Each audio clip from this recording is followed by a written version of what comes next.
यह कहानी एक ऐसी लड़की सना की है जो रोज शाम दाता दरबार पर फूल और तस्बीह बेचने जाती थी। उस रोज भी वह अपना सामान समेटकर घर जाने की तैयारी कर रही थी कि अचानक एक नौजवान कुमैल उसके सामने आकर खड़ा हो गया। लड़की पहले तो घबरा गई, लेकिन फिर उसने हिम्मत करके पूछा, दरबार तो बंद हो चुका है, आपको फूल किस लिए चाहिए? लड़के ने जवाब दिया, मेरा तो यही वक्त होता है दरबार पर आने का, मैं इसी वक्त हाजिरी देने आता हूं। लड़की को यह बात अजीब लगी क्योंकि उसने पहले कभी इस वक्त उस लड़के को नहीं देखा था, मगर वह जितनी जल्दी हो सके घर पहुंचना चाहती थी, इसीलिए ज्यादा सवाल नहीं किए। लड़के ने फूलों की कीमत देने की कोशिश की, लेकिन लड़की ने पैसे लेने से मना कर दिया और वहां से जल्दी जल्दी निकल पड़ी। रास्ते में अंधेरा गिरने लगा था और लड़की को अचानक एहसास हुआ कि जैसे कोई उसके साथ चल रहा हो। उसने इधर उधर देखा, मगर वहां कोई नहीं था। तभी अजीब सी गहरी आवाज आई, अपना हिजाब ठीक करो। लड़की ठिठक गई, मगर आसपास कोई नजर नहीं आया। उसने घबराकर जल्दी से हिजाब संभाला और तेजी से घर की तरफ बढ़ गई। घर पहुंचते ही उसने दरवाजा जोर से खटखटाया। अम्मा ने दरवाजा खोला और लड़की का उतरा हुआ चेहरा देखकर घबरा गई। क्या हुआ, इतनी घबराई हुई क्यों हो? मगर लड़की ने कुछ नहीं बताया। उसे पता था कि अगर उसने सच्चाई बताई तो अम्मा उसे फिर से काम पर नहीं जाने देंगी। उसने बस इतना कहा, अम्मा, तुम ही कहती हो कि मगरिब के बाद घर लौट आना चाहिए। उस रात लड़की को एक अजीब सपना आया, एक धुंधला सा चेहरा, गुस्से से भरी आंखें और वही आवाज, आज के बाद तुम्हारे सर से हिजाब ना उतरे। डर के मारे उसकी नींद खुल गई और तभी आजान की आवाज आई। लड़की ने राहत की सांस ली और वजू करने चली गई। नमाज के दौरान उसे एक मीठी सी खुशबू महसूस हुई। जब उसने अम्मा से पूछा तो उन्होंने कहा, मुझे तो कोई खुशबू नहीं आ रही। सुबह जब लड़की दरबार पर पहुंची तो वहां का माहौल कुछ अजीब था। आमतौर पर वहां भीड़ लगी रहती थी, मगर आज वीरानी थी। फिर अचानक भीड़ उमड़ पड़ी और लड़की की दुकान पर इतने ग्राहक आ गए कि उसका सारा सामान चंद मिनटों में बिक गया। मगर फिर वही नौजवान कुमैल उसके सामने खड़ा था। कुछ फूल मिल सकते हैं? लड़की ने कहा, आज तो सारा सामान बिक चुका है। लड़का हल्की मुस्कान के साथ बोला, एक बार देख तो लीजिए, शायद मेरे लिए कुछ बचा हो। लड़की ने अर्ज से खाली जगह की तरफ देखा जहां उसका सारा सामान बिक चुका था, मगर जब उसने फिर देखा तो पूरा सामान चौंका त्यों रखा था। उसके रोंगटे खड़े हो गए।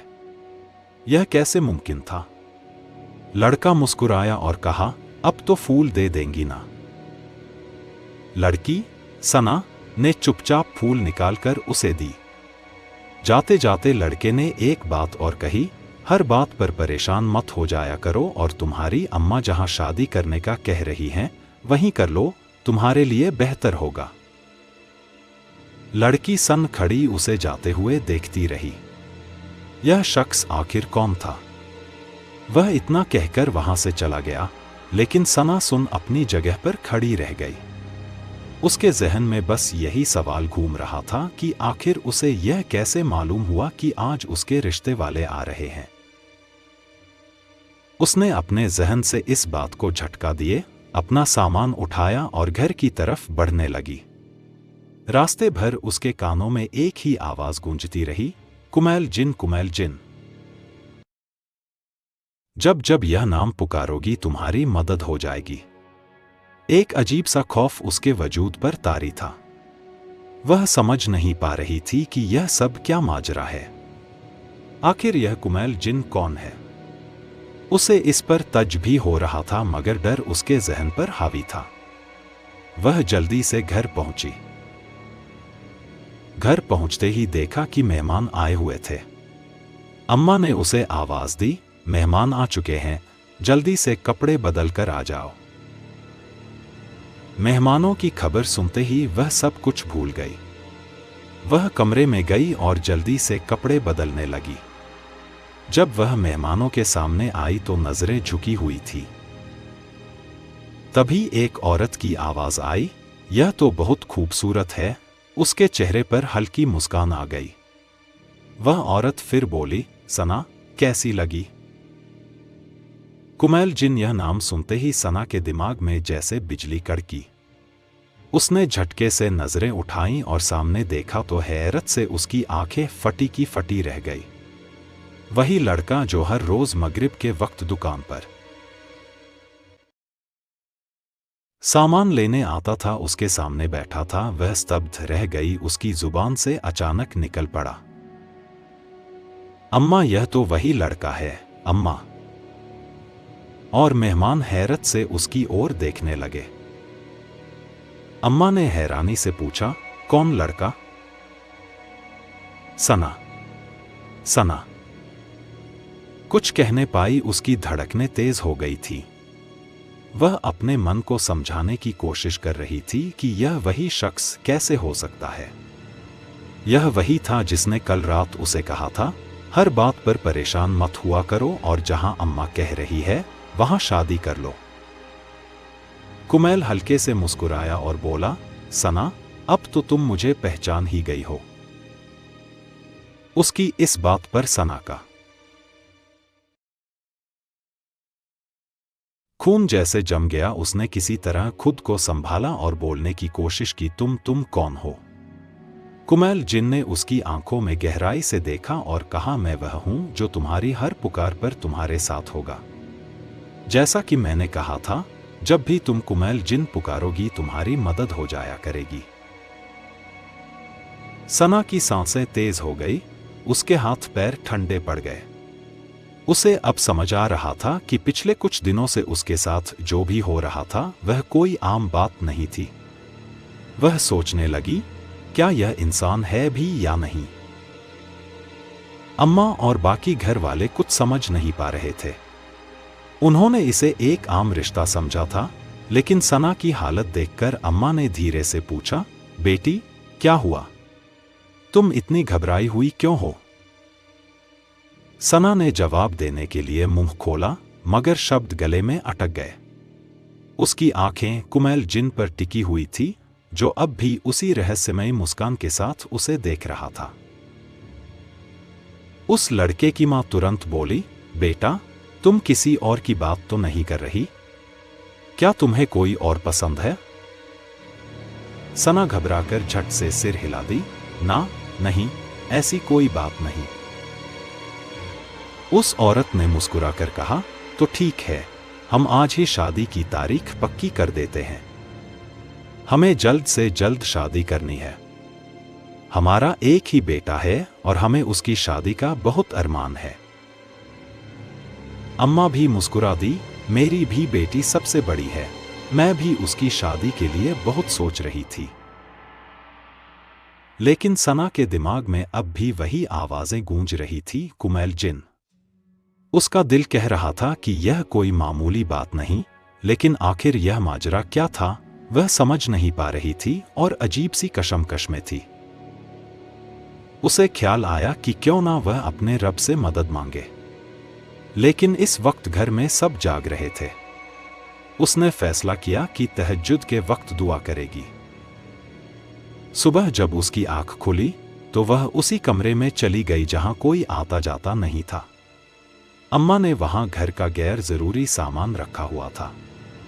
उसने चीजें हटाकर थोड़ी सी जगह बनाई ताकि वहां नमाज पढ़ सके। तहज्जुद की नमाज अदा करते वक्त उसे ऐसा महसूस हुआ कि उसके साथ कोई और भी इबादत कर रहा है। जब वह कुरानी आयतें पढ़ रही थी तो कोई और भी उसके साथ साथ उन्हें दोहरा रहा था। वह खौफजदा थी, लेकिन उसने नमाज नहीं तोड़ी। उसके दिल को इतना तो यकीन था कि जो भी यह वजूद है नेक रूह है, वरना वह उसके साथ इबादत ना कर रहा होता। उसने जल्दी से नमाज पूरी की और दुआ के लिए हाथ उठाए। बहकी बातें कर रही हो, उसने कांपते हुए कहा।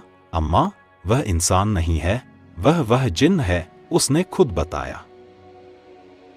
इतना सुनते ही अम्मा के चेहरे का रंग बदल गया। उन्होंने गुस्से में उसे एक थप्पड़ रसीद कर दिया और कहा, तुम्हारा दिमाग खराब हो गया है क्या? बकवास कर रही हो तुम? होश में भी हो? अम्मा के थप्पड़ की गूंज अभी भी उसके कानों में थी। उसकी आंखों में आंसू थे, मगर वह चुप थी। जिस माँ ने उसे हमेशा प्यार दिया, आज वही उसकी बात पर यकीन करने को तैयार नहीं थी। उसका दिल भारी हो गया था। वह चुपचाप कमरे से बाहर निकली और अपने काम में लग गई।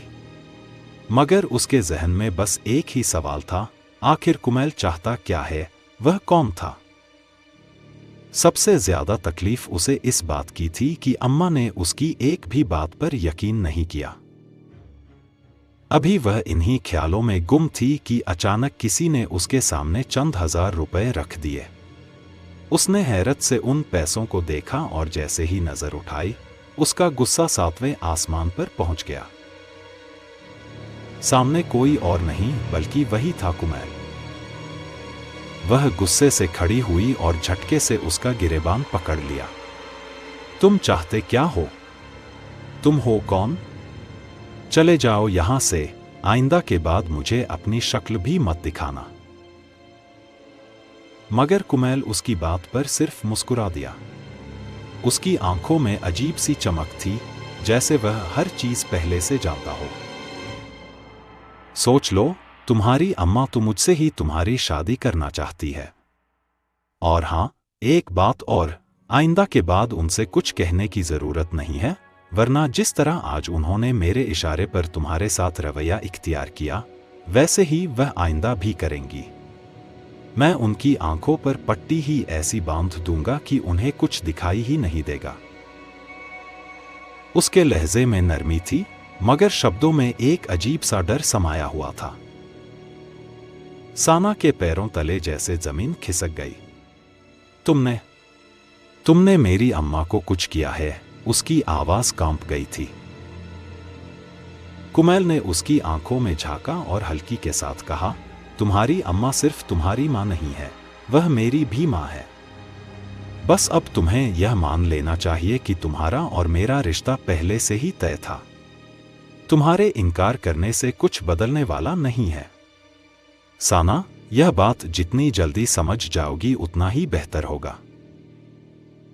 साना का जिस्म कांप उठा। उसका दिल कर रहा था कि वह भाग जाए, मगर उसके पैरों में जैसे जंजीरें बंध गई थी। तुम एक जिन हो, मैं तुमसे शादी नहीं कर सकती। तुम्हारे साथ नहीं सकती। इस बार कुमैल ने लंबी सांस ली और एक कदम आगे बढ़कर उसके करीब आ गया। मैंने तुमसे पूछा था कि तुम्हें मेरी मदद चाहिए या नहीं। तुम्हें जब भी जरूरत होगी, मैं तुम्हारे पास आ जाऊंगा। उसकी आवाज कानों में गूंजने लगी, वही शब्द, वही लहजा जो पहली बार उसने सुना था। साना को महसूस हुआ जैसे उसकी दुनिया अचानक बदल गई हो। उसके सामने कोई आम इंसान नहीं था, बल्कि एक ऐसा वजूद था जो उसकी सोच से परे था। उसने उससे पूछा, मैंने तुम्हारा क्या बिगाड़ा है? तुम मेरे साथ यह सब क्यों कर रहे हो? तुम चाहते क्या हो? उस जिन्न ने जवाब दिया, मैं तुम्हें चाहता हूं। मैं तुमसे शादी करना चाहता हूं। कितनी बार बताऊं? लड़की ने स्पष्ट रूप से कहा, तुम एक जिन्न हो, यह मैं जान चुकी हूं। इसके बावजूद भी तुम्हें इतना यकीन क्यों है कि मैं तुमसे ही शादी करूंगी? मैं तुमसे किसी भी सूरत में शादी नहीं करूंगी, देखते हुए बोला। मुझसे शर्त मत लगाना और मेरी अना को ललकारना मत, वरना तुम खुद मजबूर हो जाओगी यह कहने पर कि तुम्हें मुझसे ही शादी करनी है। सा की आंखों में आंसू आ गए। उसकी बातें उसे तकलीफ दे रही थीं। उसने गुस्से में कहा, तुम यहां से चले जाओ। जब मैं ही तुमसे शादी करने के लिए राजी नहीं हूं तो तुम क्यों जिद कर रहे हो? मैं तुम्हारे साथ कभी खुश नहीं रह सकती। मैं एक आम इंसान हूं और एक इंसान के साथ ही शादी करना चाहती हूं। यह सुनकर जिन आग बबूला हो गया। उसने लड़की का हाथ पकड़ लिया और बोला, मुझे बस 2 मिनट लगेंगे तुम्हें यहां से लेकर जाने में। फिर तुम बैठी रहना अपनी मनमर्जियां करती हुई। मैं तुम्हें नहीं रोकूंगा। लेकिन तुम मेरी दुनिया में चली जाओगी, मेरी बस्ती में, जहां पर मेरा राज चलता है। वहां तुम मेरे हाथों की कठपुतली बनकर रह जाओगी। डर से कांप गई। उसने गिड़गिड़ाते हुए कहा, नहीं, तुम मुझे कुछ मत करना। मैं जैसा कहोगे वैसा ही करूंगी। जिन उसकी बात पर मुस्कुराने लगा और बोला, तुम्हें मुझसे डरने की जरूरत नहीं है। तुम तो बेवकूफ हो। एक तुम ही तो हो जो मेरे दिल पर राज करती हो। तुम चाहो तो मुझसे कुछ भी करवा सकती हो, मगर प्यार और मोहब्बत से। लेकिन अगर जिद करोगी तो याद रखना मैं तुमसे ज्यादा जिद्दी हूं। सा ने सिर हिलाया और कहा, ठीक है, मैं आज के बाद तुमसे जिद नहीं करूंगी। मगर तुम मुझे कहीं मत लेकर जाना। मैं अब इतना नूर कैसे हो सकता है? वक्त तेजी से गुजर रहा था और सना को पता भी नहीं चला कि शाम कब हो गई।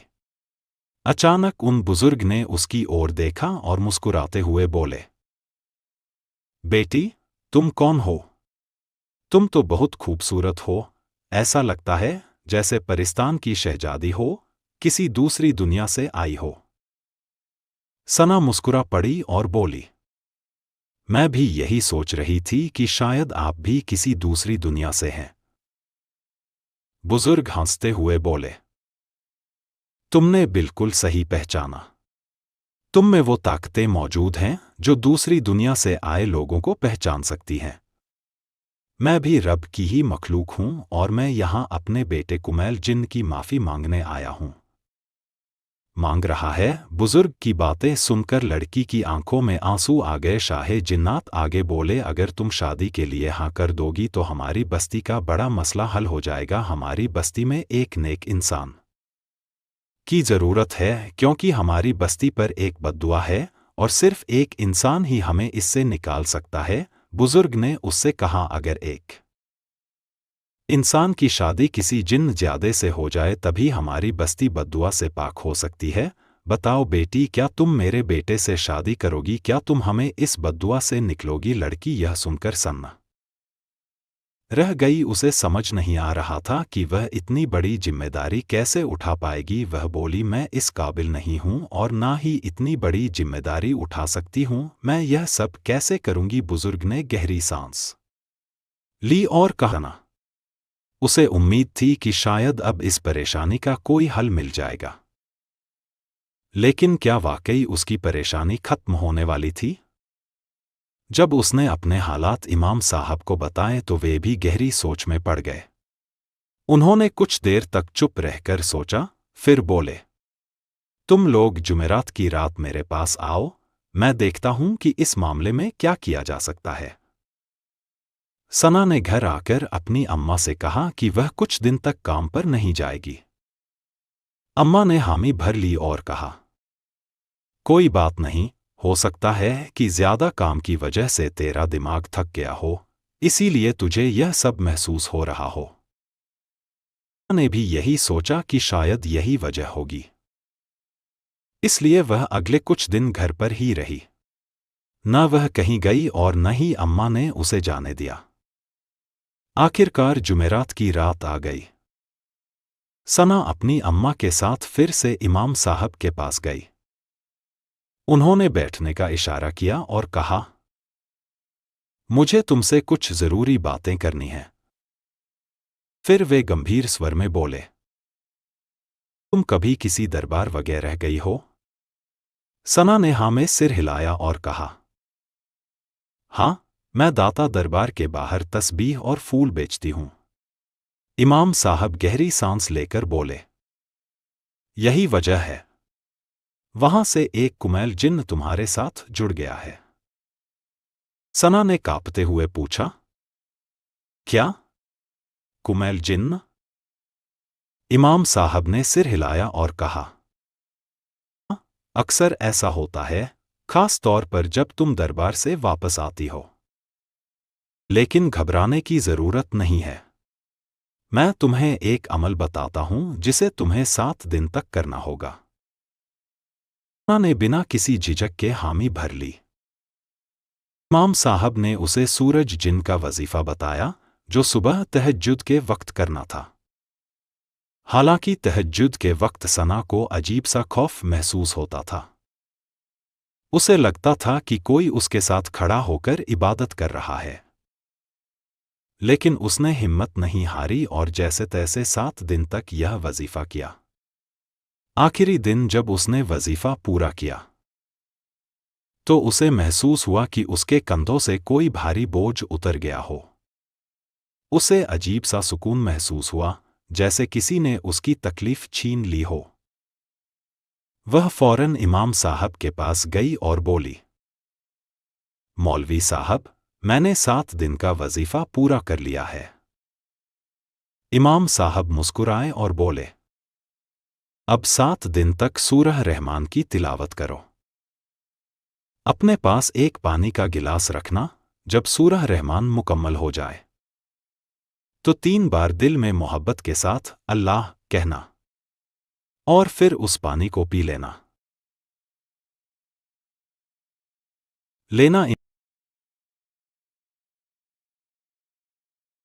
इंशा अल्लाह इसके बाद तुम्हें कोई असरात नहीं होंगे। सना ने ऐसा ही किया। 7वें दिन जब वह सोई तो उसे ख्वाब में कुमैल नाम का एक जिन आया। उसने नरमी से कहा, अच्छा होता अगर तुम मेरी दुनिया में मेरे साथ आ जाती, लेकिन कोई बात नहीं, हमारा रिश्ता हमेशा रहेगा। तुम जब भी मुझे दिल से याद करोगी, मैं तुम्हारे आसपास ही रहूंगा। मैं जानता हूं कि तुम मुझसे डरती हो, लेकिन घबराओ मत, मैं तुम्हें कभी नुकसान नहीं पहुंचाऊंगा। यह मेरा तुमसे वादा है। सना ख्वाब में ही सिहर गई। कुमैल ने आगे कहा, तुम्हारी पाकीज़ा, तुम्हारी इबादत यही वजह थी कि मैं तुमसे मोहब्बत करने लगा। तुम्हारे जिस्म से नहीं बल्कि तुम्हारी रूह से। इसीलिए मैं तुम्हें आसानी से छोड़कर जा रहा हूं। लेकिन अगर कभी तुम्हें मेरी ज़रूरत महसूस हो तो मुझे मोहब्बत से याद करना। फिर वह धीमे स्वर में बोला, स्टोर रूम में खिड़की के पास एक खूबसूरत माला रखी है। अगर तुम चाहती हो कि मैं तुम्हारे पास आया करूं तो उस माला को अपने गले में डाल लेना और जब भी मुझे याद करना हो उसे हाथ में पकड़ लेना। मैं तुम्हारे पास चला आऊंगा। सना घबराकर उठ गई। उसने तुरंत अम्मा को जगाया और सारी बात बताई। अम्मा भी चौंक गई और बोली, चलो इमाम साहब से पूछते हैं कि यह सब क्या है। जब वे इमाम साहब के पास पहुंची तो उन्होंने सना की पूरी बात सुनी और गंभीरता से बोले, वह कोई बुरी रूह नहीं थी बल्कि नेक जिन्नात में से था। इसीलिए उसने तुम्हें नुकसान नहीं पहुंचाया बल्कि तुम्हारी मदद का रास्ता भी दिखा दिया। अगर कभी तुम्हें उसकी ज़रूरत महसूस हो तो उसे याद कर सकती हो। वह तुम्हारी मदद के लिए जरूर आएगा। फिर उन्होंने एक और बात कही, अगर तुम चाहती हो कि तुम्हारा और उसका रिश्ता नेक राह पर बना रहे तो हर जुमेरात को उसी स्टोर रूम में बैठकर सूरज जिन की तिलावत कर लिया करो। इससे ना सिर्फ तुम्हारी मदद होगी बल्कि उसकी भी। सना अब समझ चुकी थी कि उसकी जिंदगी में जो कुछ भी हुआ वह कोई बुरा ख्वाब नहीं था बल्कि एक सच्चाई थी और अब उसे अपनी इबादत और अल्लाह की रहमत पर पूरा यकीन था। दोस्तों, आज की कहानी कैसी लगी? अगर आपको पसंद आई हो तो लाइक करना ना भूलें, अपने दोस्तों के साथ शेयर करें, कमेंट करें और हमारे चैनल को सब्सक्राइब करके जुड़ें।